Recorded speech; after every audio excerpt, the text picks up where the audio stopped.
19. Julgamento de Jesus. Eu vou explicar direitinho como foi o julgamento de Jesus. Esse julgamento ele aparece em todos os evangelhos de Marcos, de 14:53 bem assim, de Mateus 26:57 meia-noite, Lucas 22:63-71 e João 18:12-24, o julgamento de Jesus. Jesus, como vocês imaginam, ele foi julgado, né, para ser crucificado. Ele foi julgado em Jerusalém e ele teve dois julgamentos. O primeiro julgamento foi um julgamento religioso. Ele foi levado perante Anás, perante Caifás e depois perante o Sinédrio. Quem era Anás? Anás era o sogro de Caifás. Caifás era o sumo sacerdote dos judeus, né? Era o número 1 lá. Anás era o sogro dele, que foi sumo sacerdote, foi cassado 20 anos antes, mas ainda tinha muito poder politicamente. Então ele mandava muito ainda. Então, quando Jesus foi preso lá em Getsemane, ele foi levado primeiramente para Anás para ser interrogado, depois foi levado para Caifás para ser interrogado e finalmente para o Sinédrio. Quem é o Sinédrio? É o tipo STF hoje aqui, né? Era o sumo sacerdote, o presidente do STF e os seus juízes lá, né? E depois ele teve um segundo julgamento, o julgamento civil. Esse julgamento civil ele foi levado perante Pilatos, Herodes Antifas, que era o rei, e depois ele foi devolvido a Pilatos nessa sequência. Lembrando que os julgamentos eram diferentes, né? Um era o julgamento religioso, né, que foi feito pelo sumo sacerdote, e depois o julgamento pelo governador de Roma, que era Pilatos. Ele foi levado. A gente, só para lembrar, a sequência dos fatos foi o seguinte: na quinta-feira teve a última ceia, Santa Ceia, que a gente fala, né? E aí após o pôr do sol teve uma oração, e aí teve a traição e prisão de Jesus pelos guardas do templo, a traição por Judas Iscariotes. E aí ele foi preso, ele foi levado em custódia na quinta-feira para sexta à noite, ele foi levado em custódia, e aí ele foi levado para uma primeira audiência diante de Anás. Depois ele foi levado a uma audiência perante o sumo sacerdote Caifás. Já é bastante estranho, né? Porque ele não foi levado ao Sinédrio nesse momento. Na sexta-feira de manhã, ele foi levado ao Sinédrio e aí ele foi julgado por todos os sacerdotes, escribas e etc. no Sinédrio pela manhã. Ele foi enviado. Foi julgado pela manhã na sexta-feira, foi levado a Pilatos, fez uma audiência perante Pilatos, foi enviado em seguida a Herodes, que era um rei, eu vou explicar direitinho, isso tudo na sexta-feira, e de volta ele voltou para Pilatos. No final, no meio-dia, Jesus é condenado e levado a ser crucificado na cruz. No meio da tarde, Jesus morre, e no próximo ao pôr do sol, Jesus é sepultado. A forma como esse julgamento ocorreu, é interessante a gente falar sobre isso, não ocorreu, não seguiu os trâmites legais da época, né? Revela-se realmente uma conspiração contra Jesus Cristo, porque ele pregava a libertação do povo contra o sistema opressor religioso, onde os sacerdotes não seguiam mais as leis de Deus e impunham as suas regras ao povo. E Jesus trouxe a boa nova, né? Então eles acusaram Jesus por 3 crimes. Os sacerdotes, Caifás, Anás primeiro. Primeiro Anás perguntou para Jesus, né, quando ele foi preso: o que você tem falado aí essas palavras rebeldes que querem destruir a nossa cultura judaica e etc. Tal. E aí ele responde: o que eu falei todo mundo ouviu, seja no templo, seja na sinagoga, eu preguei e todos ouviram. É só perguntar para eles o que eu falei, né? Jesus falou isso para eles. E aí Anás manda ele para falar com o sumo sacerdote Caifás. Caifás, os judeus acusavam Jesus de 3 crimes. Blasfêmia, número 1. Blasfêmia é falar contra o Deus, né? O Deus único. Profanar o sábado, romper com as regras do Shabá judaico, e ser um falso profeta. Então eles estavam acusando Jesus de 3 crimes. O primeiro crime que ele foi acusado foi o crime de blasfêmia, que constava no Mishnah. Mishnah não é o livro dos judeus. O livro sagrado dos judeus é o Torá. Mishnah é um livro suplementar, complementar, que foi feito na época para ditar costumes e regras ao povo. No Mishnah 7.5 dizia que se a pessoa questionasse a existência de Yahvé, que era o Deus único, seria um crime de blasfêmia.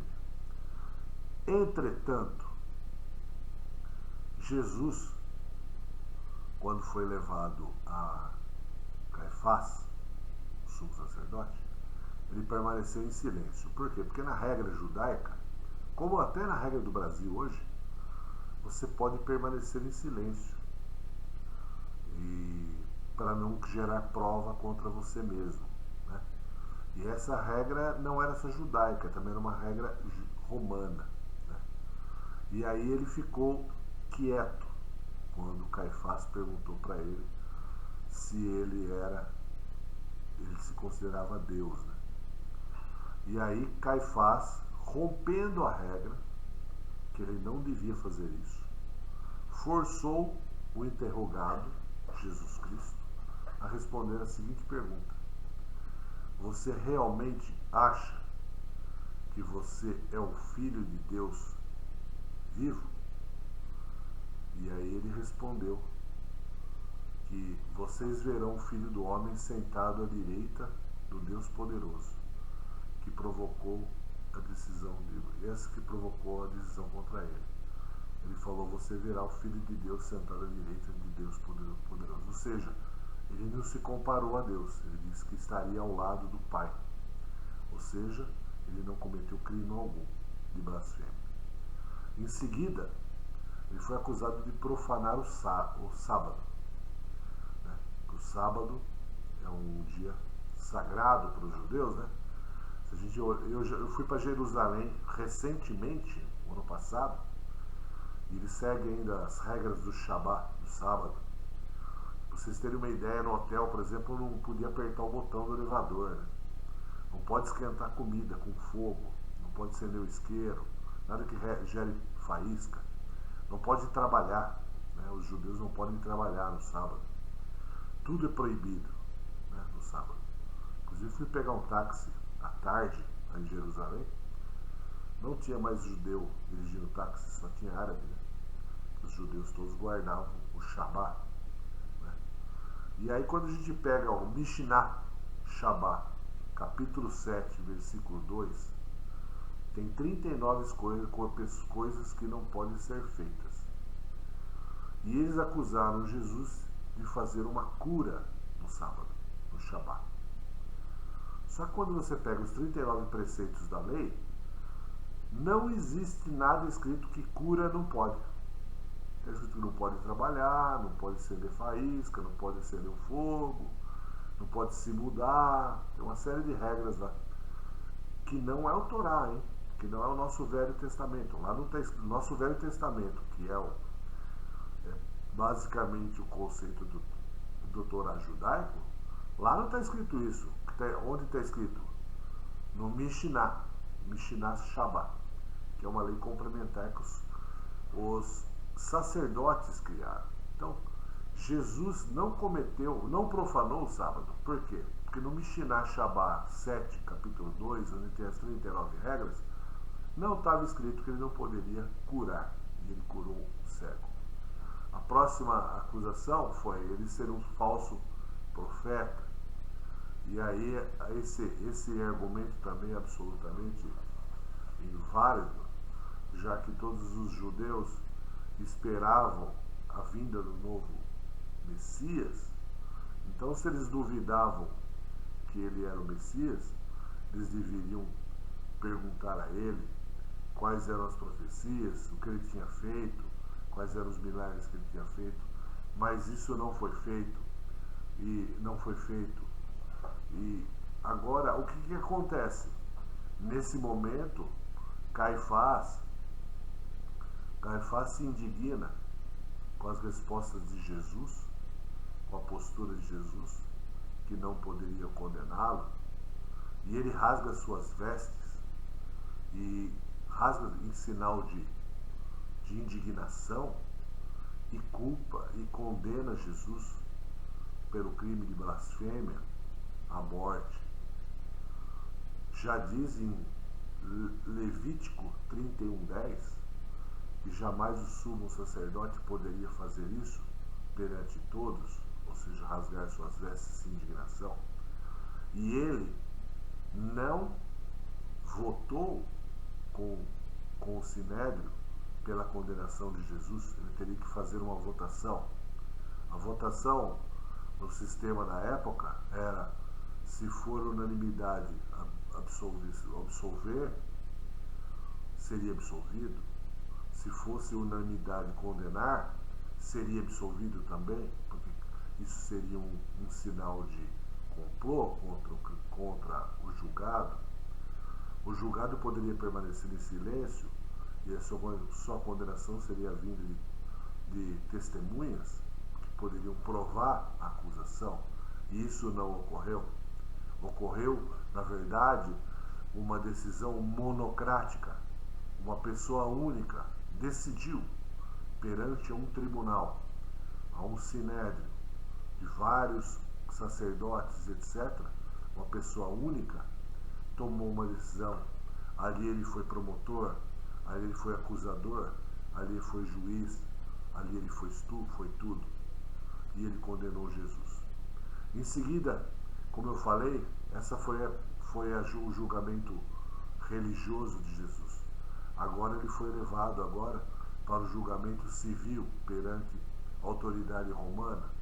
Por quê? Porque os judeus não tinham poder de condenar ninguém à morte. E aí eles levam a Pilatos, Jesus a Pilatos, e tinham que criar uma nova acusação para Pilatos sobre Jesus. Porque a acusação de blasfêmia, a acusação de ser o profeta, a acusação de, como eu falei, de profanar o sábado, eram acusações religiosas, não eram acusações civis contra a lei de Roma. Então eles tinham que criar uma nova acusação. Então era necessário uma acusação diferente, que tirasse o assunto do religioso e fosse para o plano político, que fosse relevante aos romanos. E assim ele foi acusado de instigar o povo a pagar tributos a não pagar tributos a Roma, e ele ir contra Roma para não pagar os impostos. Mas isso não é verdade, porque em Lucas 23, 1, 2, inclusive, tem uma passagem que perguntam: mas Jesus, nós temos que pagar imposto a César? Jesus pegou uma moeda, virou no outro lado que tinha o rosto de César e falou: dê a César o que é de César, dê a Deus o que é de Deus. Portanto, Jesus jamais cometeu esse crime de incitar o povo a não pagar os impostos. Então Pilatos Então voltou ao pretório, chamou Jesus e lhe perguntou: Você é rei dos judeus? Essa, ele respondeu, Jesus respondeu: Essa pergunta é tua ou outros te falaram a meu respeito? E Pilatos disse: Acaso sou judeu? Foram seu povo e os chefes dos sacerdotes que o entregaram a mim. Que foi que você fez? Jesus disse: O meu reino não é deste mundo. Se fosse, os meus servos lutariam para impedir que os judeus me prendessem. Mas o meu reino não é daqui. Isso está em João 18, 13, 36. E aí Pilatos disse: Então você é rei. Jesus respondeu: Tu dizes que eu sou rei.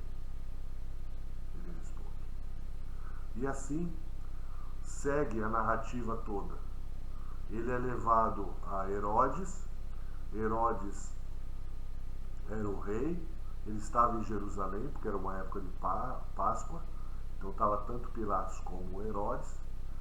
E ele levou a Herodes. Herodes conversou com Jesus. Na verdade, por que Pilatos mandou Jesus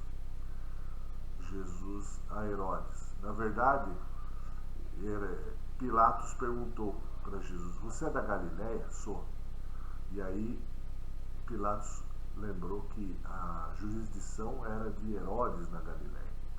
E aí ele pega e fala: Eu não vejo nada errado para te acusar, eu vou mandar você para Herodes. Ele vai a Herodes, Herodes o interroga ou conversa com ele e também não vê absolutamente nada para condenar Jesus. Ele viu Jesus, examinou e não tinha nenhuma culpa e devolveu a Pilatos. Então,